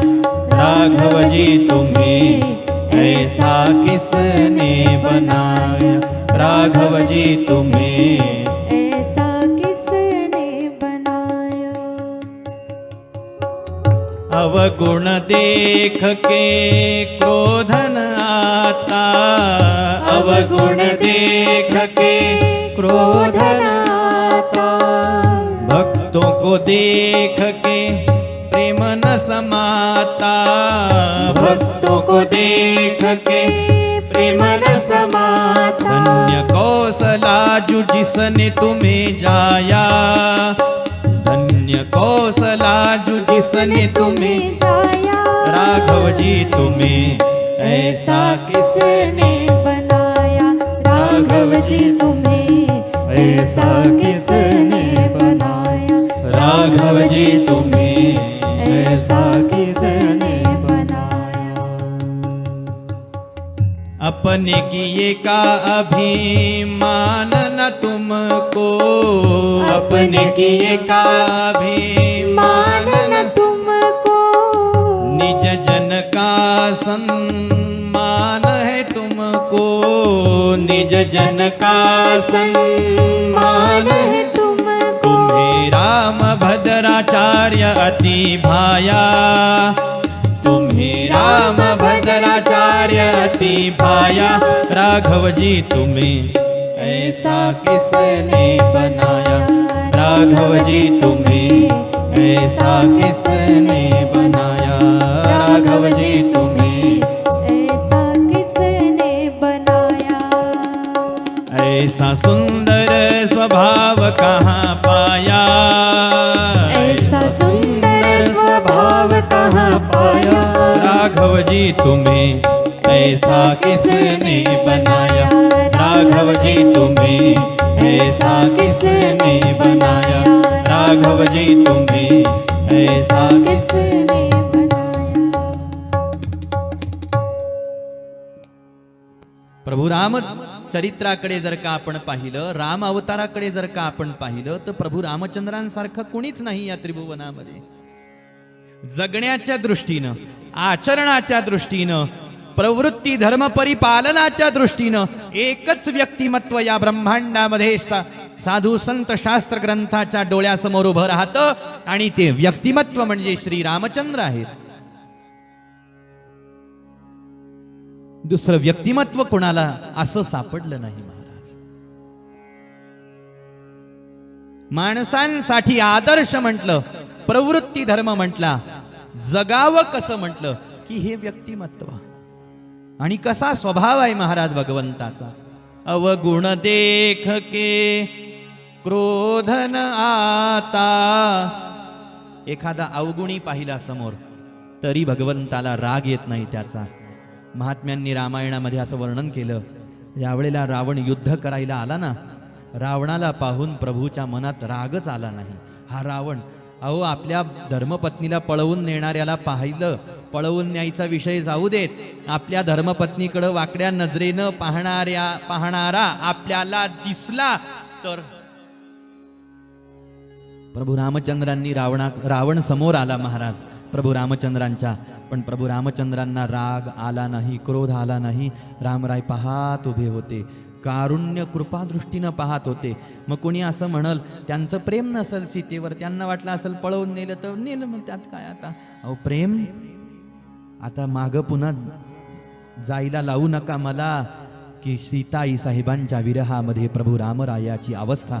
अहो सामान्य माणसाची धर्मपत्नी जर का त्याला दिसेनाशी झाली तरी माणसं धर्मपत्नीसाठी एवढे वेडे होत नाहीत महाराज. पण ते प्रभू रामचंद्र परमात्मा असून सुद्धा, भूत भविष्य वर्तमानाचं ज्ञान असून सुद्धा, आई साहेब ज्या वेळेला भगवंतापासून दूर झाल्या त्यावेळेला भगवंतांना या वनवासातच काय, भगवंतांना या पृथ्वीवरती एक क्षण राहणं सुद्धा जड झालं आई साहेबांच्या वियोगामध्ये, विरहामध्ये. तर लक्ष्मणजी महाराजांसोबत एक संवाद झाला भगवंताचा रामायणामध्ये. तुम्ही असं समजू नका मी रामायण सांगतोय, पण ऐकून घ्या फक्त थोडस. तर लक्ष्मणजी महाराजांचा सुंदर संवाद झाला भगवंतासोबत. तर लक्ष्मणजी महाराजांना प्रश्न पडला की मी आता लहान भाऊ आहे आणि मी माझ्या प्रभूला आता कसं सांभाळू, कसं सावरू आणि कोणत्या शब्दामध्ये यांची सांत्वना करू. तर बोलत असताना प्रभू म्हणायला लागले, लक्ष्मणा जर माझी सीता मला लवकरात लवकर आता प्राप्त झाली. लवकरात लवकर म्हणत असताना असं नका समजू की खूप शोध घेऊन आल्यावर भगवंत हे म्हणतात. नाही नाही, देवाला कळालं की सीता अरण्यातून गायब झालेली आहे. त्याच वेळेला भगवंताच्या मुखात हे वाक्य आहे की लक्ष्मणा माझ्या सीतेशिवाय आता या भूमीवरती, या पृथ्वीवरती मला एक क्षणभर जिवंत राहणं हे अशक्य प्राय झालेलं आहे. लक्ष्मणा जर माझी सीता मला आता पुन्हा दिसणार नसेल, या डोळ्यांनी प्राप्त होणार नसेल माझ्या या डोळ्यांनी, तर मी याच क्षणाला माझ्या या पंचमहाभूतांपासून तयार झालेला हा देह पुन्हा त्या पंचमहाभूतांमध्ये विलीन करायला तयार आहे. परंतु मला माझ्या सीतेशिवाय जगायचं नाही. मी उपोषण करून आत्महत्याही करायला तयार आहे, पण सीतेशिवाय मी जगणार नाही, मी राहणार नाही. मग अशा प्रभूचं आपल्या आईवर प्रेम नाही असं म्हणणाऱ्याची जीभ झडून पडली पाहिजे जमिनीवर, असं महात्मे म्हणतात. प्रेम नाही, खरं प्रेम कसं करावं एकमेकांवरती, पती पत्नीनं परस्परांवरती प्रेम कसं करावं हे तर भगवंत आणि हे तर प्रभू श्रीराम आणि आई साहेब सीता माता आपल्याला शिकवत आहेत. महाराज आपण काय देवाच्या प्रेमाकडे पाहणार आणि देवाच्या प्रेमाचं परीक्षण करणार. प्रेम हा शब्द आपल्या मुखाने उच्चारण्याची सुद्धा पात्रता माणसांची राहिलेली नाही. जे प्रेम भगवंतानी आई साहेबांवर केलं, आई साहेबांनी भगवंतावर केलं. आणि त्या अशा प्रेम आहे जिच्यावर तिला उचलून नेणारा समोर आला, पण भगवंताला क्रोध आला नाही. हा विषय चालला होता. राग आला नाही. का नाही आला? कारण ते हृदयच इतकं कोमल आहे महाराज भगवंताचं, की त्यांना ठरवून राग आणावा लागतो. तर माणसां काल आपण ऐकलं, आलेला राग लगेच भांडायला उठायचं नाही, असं काल आपण ऐकलं ना, आठवतं का तुम्हाला? लगेच भांडायला उठायचं नाही. आपल्या तुलनेत भगवान प्रभू श्रीरामांचं उलट आहे. परिस्थिती क्रोधजन्य परिस्थिती उत्पन्न झालेली आहे आणि इथं यांना क्रोधाला आमंत्रित करावं लागतं, बोलवावं लागतं.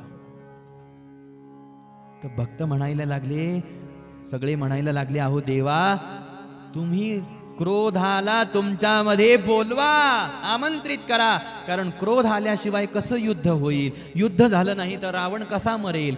आणि मग रावणाला कसं तरी करून मारलं महाराज भगवंतानी. पण मारल्यानंतर सुद्धा भगवंत रावणाजवळ आले, धनुष्य बाण आपला खाली ठेवून दिला आणि भगवंत रावणाची क्षमा मागतात, मंदोदरीची क्षमा प्रार्थना करत आहेत. मला तुला मारायची इच्छा नव्हती रावणा, पण तू का नाही समजून घेतली ही गोष्ट? का नाही? तू का मरणाला उद्युक्त झाला? त्यावेळेला रावणाच्या अंतःकरणामध्ये सुद्धा ज्ञान ज्योत प्रगट झालेली आहे महाराज. रावणही प्रभू रामचंद्रांकडे पाहतो आहे. रावणही म्हणतो आहे, कारण मला तुमच्या हातून मरायचं होतं. तुमच्यासाठी जगणारे हजारो, तुमच्या हातून मरणारा मी एक मला व्हायचं होतं. अवगुण देख के क्रोध न आता, असा भगवंताचा स्वभाव. आणि भक्ताला पाहिलं की भक्ताला पाहिलं की भगवंताच्या मनामध्ये प्रेम सामावत नाही महाराज. ज्याप्रमाणे गोपिका म्हणते, उचंबळे गोरस सांडे बाहेरी, तसं भगवंताच्याही अंतःकरणामध्ये भक्ताविषयी अतीव प्रेम असतं, अतीव प्रीती असते. भक्त पाहिला की भगवंत आपलं भगवंत पण विसरून जातात आणि माझ्या भक्तासाठी मी काय करू, काय नको, कसा झटू, कसा नाही, कसा झिजू, किती नाही, असं भगवंताला होऊन जातं महाराज. भक्तों को देख के प्रेम न समाता. आणि अशा प्रभू रामचंद्रांना जन्म देणाऱ्या धन्य कौसलाजू जिसने तुम्हें जाया, धन्य आहे त्या कौसल्याई साहेब जिने प्रभू श्री रामचंद्रांना जन्म दिला महाराज. ते उदर किती पवित्र आहे, ते उदर किती पवित्र आहे, जिने भगवंताला जन्म दिला. राघवजी तुम्हें ऐसा किसने बनाया. असा कोण आहे या जगामध्ये भगवंतासारखा? नाही महाराज, कोणी नाही. पण प्रभू श्री कृष्ण चरित्राकडे जर का आपण पाहिलं तर देवाला आसूर पाहिला की देवाला राग यायला वेळ लागला नाही. गोपाल कृष्णांकडे जर का पाहिलं तर बर का, इथं त्यांनी हातबीत जोडले नाही, क्षमा वगैरे मागितली नाही. कंस आहे ना, मरण्याच्याच लायकीचा आहे, मर तू. मग मी कौमोदकी गदाच त्याच्यासाठी घेतली, मी बासरी त्यागली आणि पांचजन्य नावाचा शंख माझ्या हातामध्ये घेतला. तो शंख वाजवल्याबरोबर असुरांचं हृदय भीतीनं कापायला लागतं. इतकं कापतं की त्या शंखाचा आवाज ऐकूनच काही असुर मरण पावले. कौरव पांडव युद्धाच्या प्रसंगात पांचजन्यम ऋषिकेशो देवदत्तम धनंजय, ज्यावेळेला हे शंखनाद झाला महाराज, तर कौरव सेनेतल्या सैनिकांचं हृदय थर थर थर थर भीती भयाने कापायला लागलं. देवाच्या शंखाचा ध्वनी ऐकल्याबरोबर हातातले शस्त्र गळून पडले महाराज, गलित गात्र झाले असुर.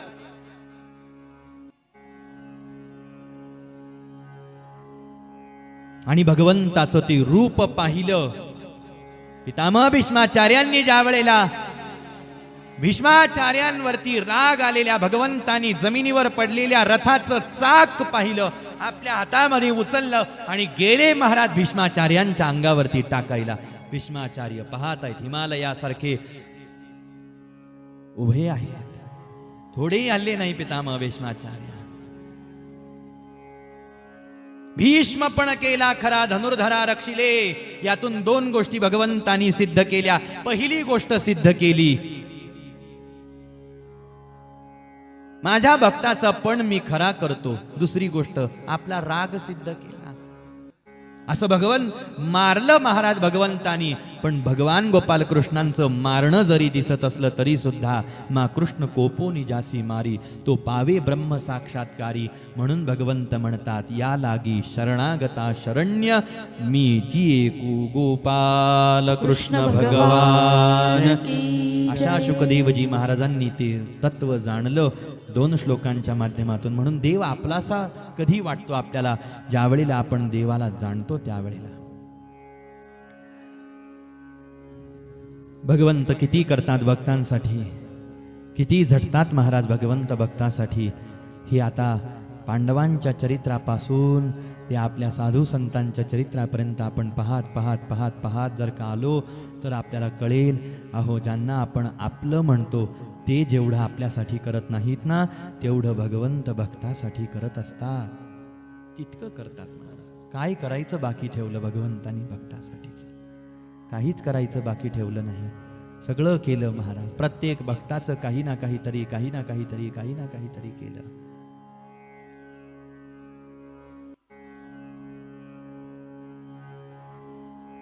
भक्ताची सेवा करत असताना भगवंताला कधी लाज वाटली नाही, लाज वाटली नाही. भक्त माझ्या भजनामध्ये तल्लीन आहे, माझ्या दर्शनासाठी निघालेला आहे.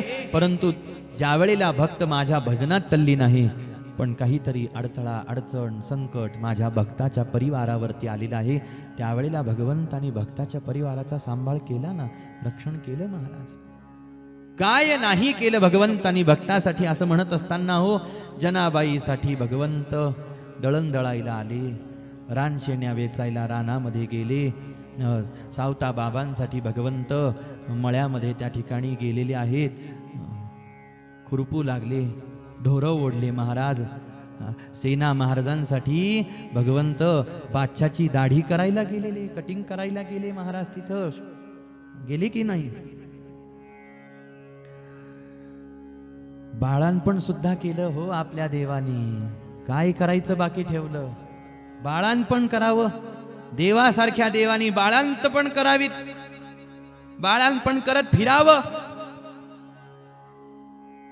अहो पण बाळांपण नाही केले, बाळांपण केलं. म्हणजे अनेक वचन आणि एक वचनातला फरक लक्षात घ्या. बाळांपण केले नाही महाराज देवानी, बाळांपण केलं. का? बाळांपण तेवढे बघता, पण जो आहे त्याचं सगळं केलं. जे नाहीत ना त्याचं काही केलं नाही देवानी हो, त्याचं काही केलं नाही. आपली का एवढी दानादिन संसार प्रपंचाची आपली उडालेली आहे. आपण हात जोडून जोडून म्हणतो, अरे असं नको होऊ देऊ, नको होऊ देऊ, नको होऊ देऊ. मी नवस करतो तुला, तूच ठेव नवस. तू मी नवसाला पावणारा देव नाही पांडुरंग म्हणतात. पण असं म्हटलं की असं नका समजू बरं की खरंच पांडुरंग नवसाला पावत नाही. हा असा नवसाला पावणारा देव आहे जिथं नवस न बोलता सुद्धा नवस पूर्ण होतात. गोपाल कृष्ण भगवान की. पांडुरंग ही देवता अशी आहे महाराज. हे दैवत असं आहे की इथं नवस न बोलता भक्तांचे नवस पूर्ण होतात. सायास न करता नवस पूर्ण होतात. सगळं मनोरथ पूर्ण होतात महाराज भगवत भक्तांचे. आणि म्हणून अशा भगवंताला असं सगळं शुकदेवजी महाराजांनी शुश्रूषभिस्तत क्षणात त्या क्षणाला ते प्रगट झालं. इथून आपण थोडंसं पुढे गेलो होतो की मग आपल्याला देव दिसतो का? देव दिसत नाही. दिसायला पाहिजे असं वाटलं पाहिजे, ही पहिली पायरी. देव दिसावा मला असं वाटलं पाहिजे, ही पहिली पायरी.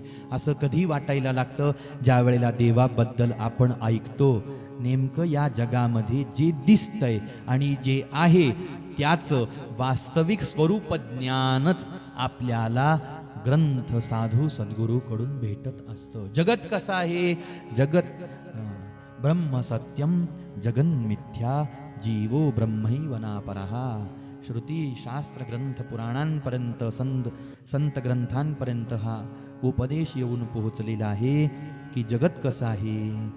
तर हे जे डोळ्याला आपल्याला दिसणारं जगत आहे ना, हे नाशिवंत आहे, हे भासमात्र आहे.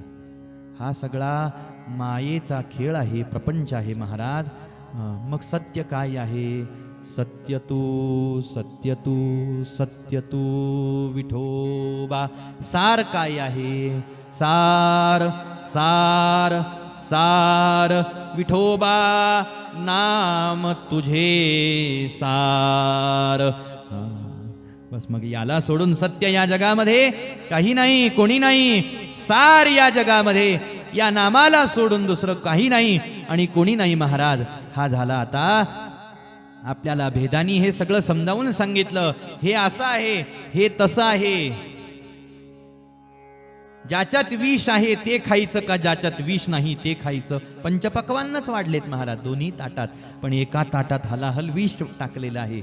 विष कालवून ते खायला दिलं आणि दुसरं ताट आणलं त्याच्यात विष नाही, फक्त सुग्रास अन्न आहे महाराज.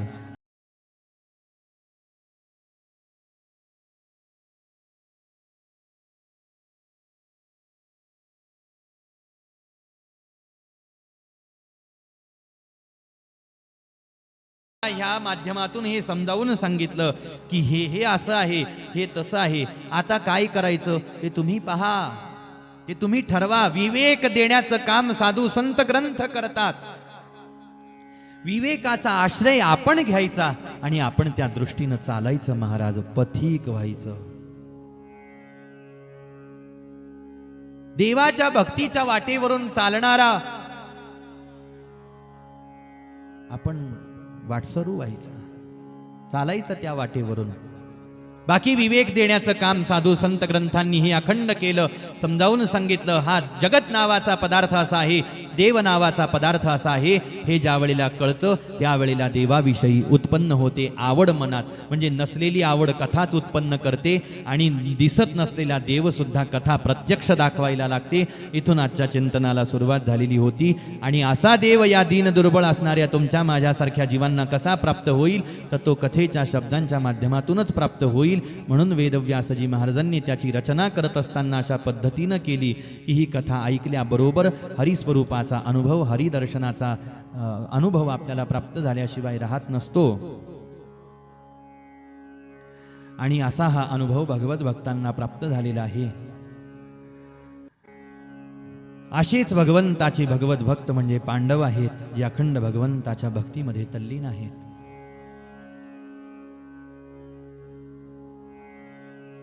आणि पांडव हे सर्वश्रेष्ठ उदाहरण आहे. कशासाठीचं? की भक्तासाठी भगवंत काय करत नाहीत यासाठीचं पांडव हे सर्वश्रेष्ठ उदाहरण आहे महाराज. भगवंतानी पांडवांसाठी काय नाही केलं हा एक असा परिवार आहे. पहा आता एका एका भक्तासाठी एक एक सेवा भगवंतानी केली असेल. आता आपण एका गोष्टीनं याला सिद्ध करू. उदाहरणार्थ एकासाठी भगवंताने बाळांपण केलं,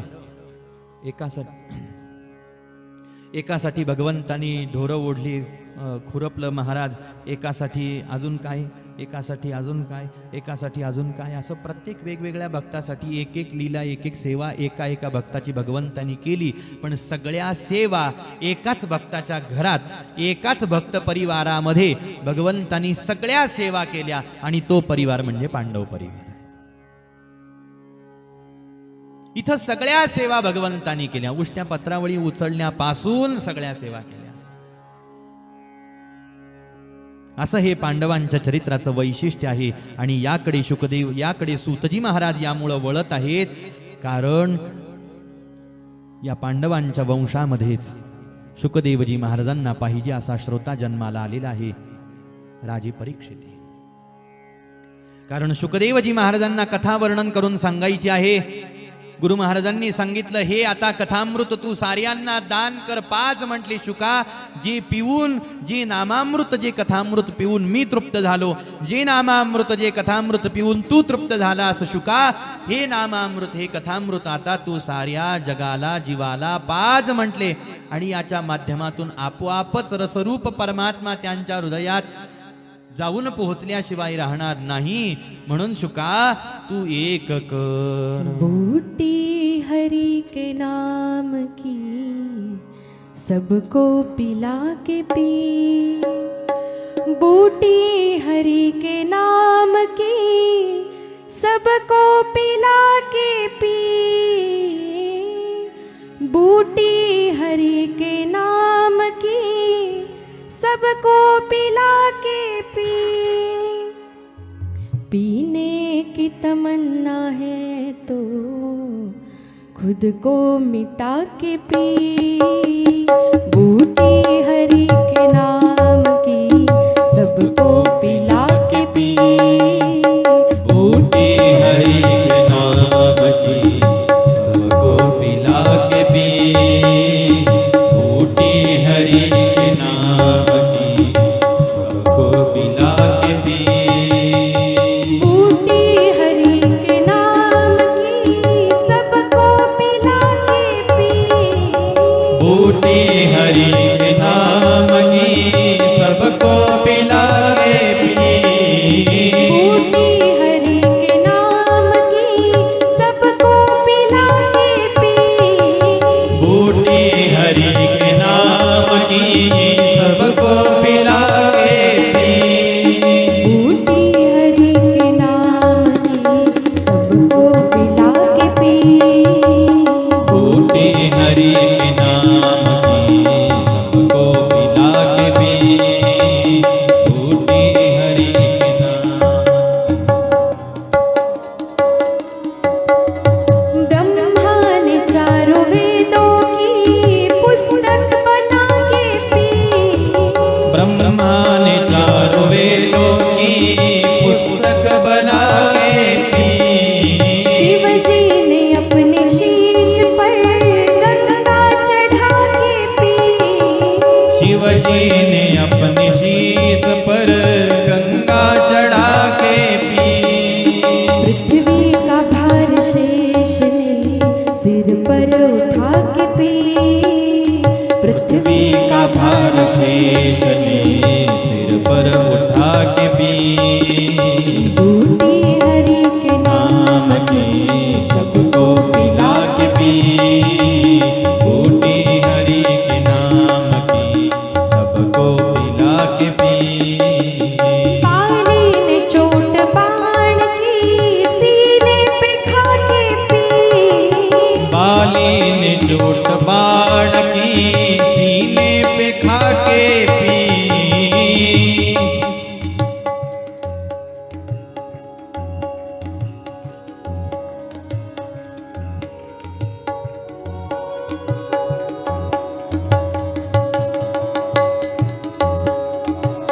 हरि बोल।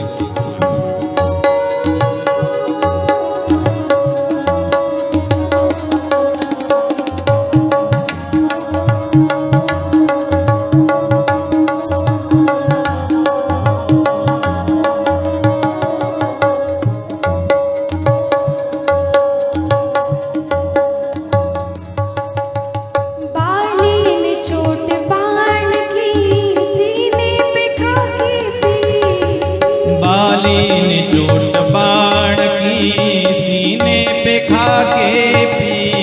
मीरा ने नाच नाच कर गिरिधर रिझा के पी, मीरा ने नाच नाच कर गिरिधर रिझा के पी। शबरी ने बेर राम को मीठे खिला के पी, शबरी ने बेर राम को मीठे खिला के पी। बूटी हरि के नाम की सबको पिला के पी, बूटी हरि के नाम की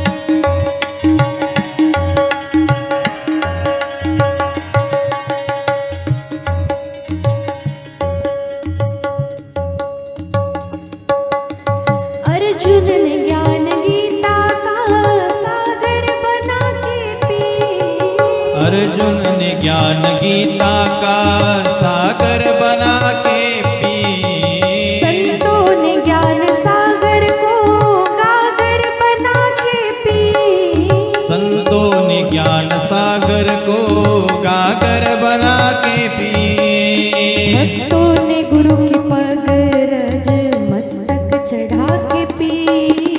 भक्तों ने गुरु की पग रज मस्तक चढ़ा के पी बूटी हरि के नाम की सबको पिला के पी। बूटी हरि के नाम की सबको पिला के पी बूटी हरि के नाम की सबको पिला के पी।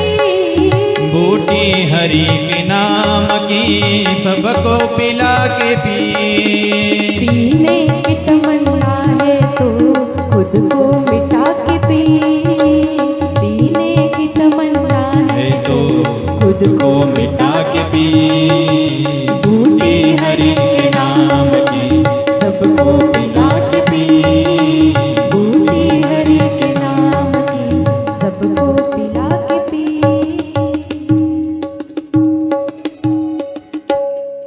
अशी प्रेरणा वेदव्यासजी महाराजांकडून शुकदेवांना झाली. शुकदेवजी महाराज कथा वर्णन करून सांगण्यासाठी वनामध्ये उपस्थित झाले आणि त्यांना पाहिजे असा श्रोता राजा परीक्षिती पांडवांच्या कुळामध्ये जन्माला आल्याचं वर्णन सूतजी महाराज सांगत आहेत, करत आहेत. आणि मी आता त्या राजा परीक्षितीच्या जन्माची कथा तुला सांगतो कारण या कथेतूनच अन्य श्रीकृष्ण कथांचा उदय होतो असं सूतजी महाराज शौनकांना म्हणतात. त्या क्रमाकडे वळण्यापूर्वी आपण घेऊ काही वेळाची या ठिकाणी विश्रांती. गुरु महाराजांची आज्ञा, भगवंताची आज्ञा मानून देऊ आजच्या पहिल्या सत्राला या ठिकाणी पूर्णविराम. बरोबर 2 वाजता आपल्या हरिकथेला या ठिकाणी पुन्हा एक वेळेला आरंभ होईल.